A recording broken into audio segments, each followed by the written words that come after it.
اللهم صل وسلم وبارك على سيدنا محمد وعلى آله وصحبه أجمعين. حبايب قلبي متابعيني، بحبكم في الله. ربنا يسعدكم يا رب ويعطيكم حتى يرضيكم. معايا النهاردة الفيديو بتاعنا خطير جدا. الفيديو بتاعنا عبارة عن ايه؟ عبارة عن العيش الفينو بس بتاع الأفران بقى، اللي هو بصي ما فيهوش أي خطوات زيادة ولا في أي حاجة ولا في أي افتكاسات. طبعا انت لما هتروحي تشتريه من الفرن، معروف ان العيش ما بيزودليش اي حاجة تانية فيها تكلفة، لان هو طبعا مكسبه كله في تكلفة العيش اللي جوه العجينة نفسها. فطبعا هو مش هيكلفهولك عشان يبيعهولك بتمن اقل ولا حاجة. يلا بينا ندخل النهاردة على الفيديو ونعمل لايك وشير وسبسكرايب لمطبخ خير زمان. وتعالي النهاردة نشوف الفيديو بتاع العيش الفينو بتاع الافران. بصي جماله عامل ازاي، والقلب بتاعه تحفة التحفة. لا لا لا، احنا وصلنا لحالة خلاص كده، احنا هنعمل عيشنا في البيت كمان، ولا بقى تكاليف من بره ولا الكلام ده كله. بس اللب بتاعه جميل ازاي، ما شاء الله تبارك الله، طالعه النتيجة هايلة جدا. يلا بينا بقى نعمل العيش بتاعنا النهارده. معايا نص كوبايه او كوبايه ميه دافيه، لازم تكون دافيه عشان تخمر معايا ت... ت... ت... تفعل معايا الخميره بتاعتي. معايا 3 معالق من السكر، ومعايا معلقه كبيره من الخميره الفوريه، ومعلقه تكون زايده شويه في الخميره، يعني معلقه كبيره كده حلوه. تمام، وقلبيهم وسيبيهم لحد ما الخميره بتاعتك تتفاعل زي ما انت شايفه كده. وبعد كده هنخش بقى على المقدار بتاع الدقيق بتاعنا. معايا كيلو من الدقيق وعليه رشه من الملح، عليه معلقه كبيره حلوه كده، برضو معلقه من الشاي اللي هي بيكنج باودر. تمام. هنا الدقيق كنت نخلاه كويس جدا. هقول لك بقى على العجين، هناخده حته حته كده ونشوف احنا هنعمل ايه في العجينه. ليه؟ لان كل شغل العيش الفينو موجود في العجن بتاعنا. يعني ايه كلامك؟ هقولك ازاي. حطي بس اللايك يا حبيبه قلبي وتابعيني للاخر، وهنشوف الفيديو يطلع حلو ازاي معاكي.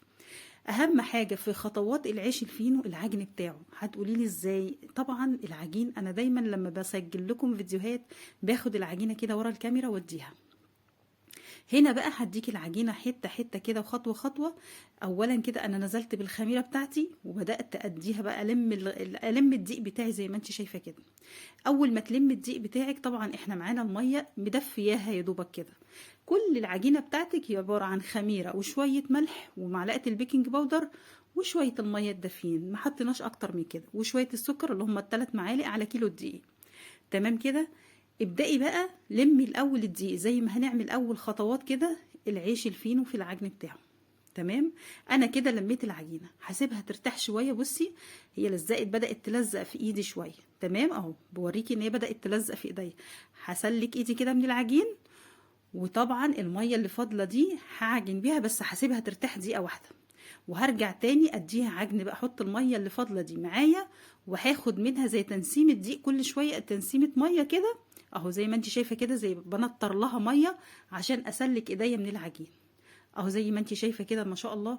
هناخد العجن بتاعه العيش الفينو خطوه خطوه. انا طبعا الميه اهي جنبي، وباخد ميه خفيف كده واعجن. اهم حاجه عجن العيش الفينو، العجينه بتاعت العيش الفينو دي من اهم خطوات النجاح بتاع العيش بتاعك. هتبدأ تلزق معاكي شوية، لان طبعا بزود لها مية حبة حبة. هشيل بقى خالص الكلام ده كله، وهنزل العجينة بتاعتي على الرخامة بتاعتي كده، وهديها بقى. بصي انا بفردها الاول كده وهديها دقيقة واحدة بس. طول ما العجينة بتاعتك بتقطع معاكي كده يبقى لسه محتاجة عجن. احنا هنسيبها لغاية ما كلها يعني تكون حتة واحدة ملسة كده جميلة، هنشوفها في الاخر. انزلي بقى عجني فيها كده على الرخامة بتاعتك زي ما انت شايفة كده، لحد ما تخلي العجينة بتاعتك ملسة تماما اهو. بصي ابدأي اشتغلي عليها شغل جامد جدا لحد ما العجينة بتاعتك تحسي ان هي بدأت تكون ملسة معاكي. طبعا هنا استكفينا مية خالص، لان لسه كمان هندخل لها، بدأت تنعم معانا هنا. تمام.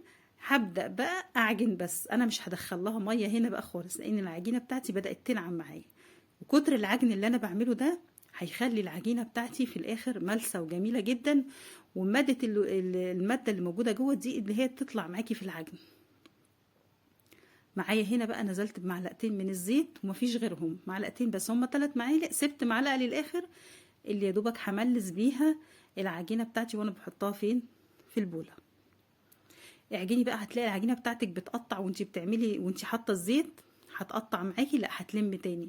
بعد ما هتقطع هتلم تاني اهو. بصي ترجع تقطع، قطعت مني في البداية ورجعت تاني بتلم، ده عشان خاطر وجود الزيت معايا.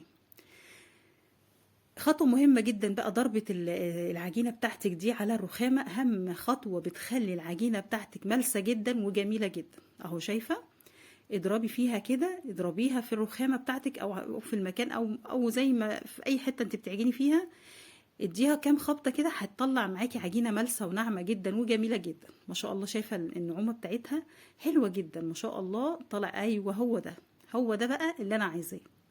تمام، لفيها كده بقى وهننزلها في بوله. طبعا حطينا بقيه معلقه الزيت عشان ما تلزقش معايا في البوله بتاعتي. وطبعا هحطها لغايه ما تختمر تماما. سيبيها بقى براحتها خالص لحد ساعه كده، هتبدا ايه تديكي عجينه تمام التمام.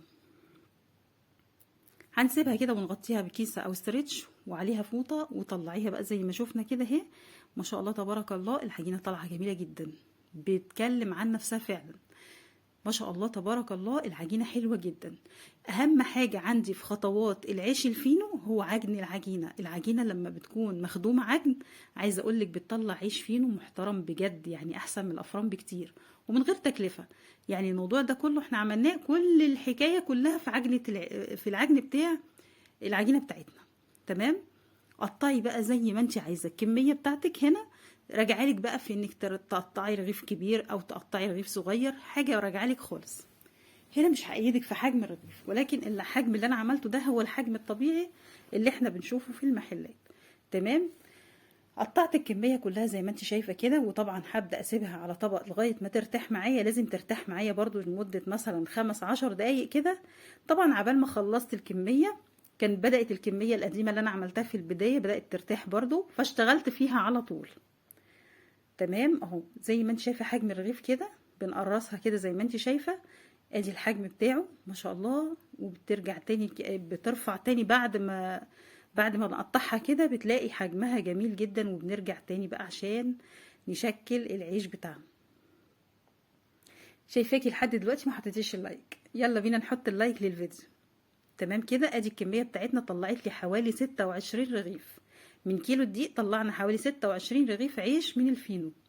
ايه رأيك في الكمية الجميلة دي؟ يلا بينا نكمل الفيديو. تمام لحد كده تمام. هنبدأ بقى نشكل التشكيل بتاعنا. هديها تنسيمة دقيق خفيفة كده للرغيف بتاعي. ليه؟ لان عندي العجينة بتاعتي بتلزق خفيف، فطبعا بتلزق دي هتيجي تفرديها هتبدأ معاكي تلزق معاكي او حاجة. دايما في الفرد بتاع العجين بستعمل الفرادة ديت، لان دي بتساعدني بسرعة وبتنجز معايا الوقت برضو عشان خاطر طبعا الوقت وكده. تمام، افرديها بقى طولي، او مثلا لو حتى رغيف مدور عادي برضو هنلمها برضو. بس يعني بنفرد زي ما انت شايفة كده بنفردها لحد الاخر خالص. وبعد كده بنلفها رول وتقفلي الرغيف بتاعك بقى من الجناب كده، او زي ما انت شايفة كده اهو. قفلي بقى، تقفلي قفلي قفلي وبروميه تاني كده برمة حلوة بحيث ان هو ما يفتحش منك. وقفلي الجناب بس كده، وهتحطيه في الصينية اللي هتدخليه الفرن. رغيف تاني بنفرد برضو بتنسيمة من الدقيق وبنفرد بالفرادة كده. والافضل الفرادة لان طبعا هي بتنجز معاكي كتير جدا في الوقت والمجهود. يعني بدل ما بتاخدي وقت كبير بتاخدي وقت قصير شوية. بتفردي كده زي ما انت شايفة الرغيف بتاعك برضو زي ما اتفقنا. وبعدين بنلف رول. تمام، طولي ممكن تلفيه طول، يعني تفرديه طولي او تفرديه عادي رغيف عادي وبتبرميه زي ما انت شايفة كده. ادي الكميه بقى بتاعتنا. مش الكميه طبعا، انا وريتكم صينيه واحده بس، والباقي طبعا كان بدات ادخله في الفرن. ما شاء الله تبارك الله، يعني عايزه اقول لك من الحاجات الجميله جدا اللي تعمليها وانت مستمتعه.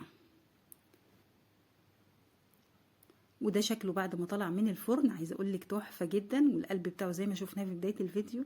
اتمنى الفيديو يكون عجبكم وخفيف عليكم، واترككم في رعايه الله وامنه، والسلام عليكم ورحمه الله وبركاته.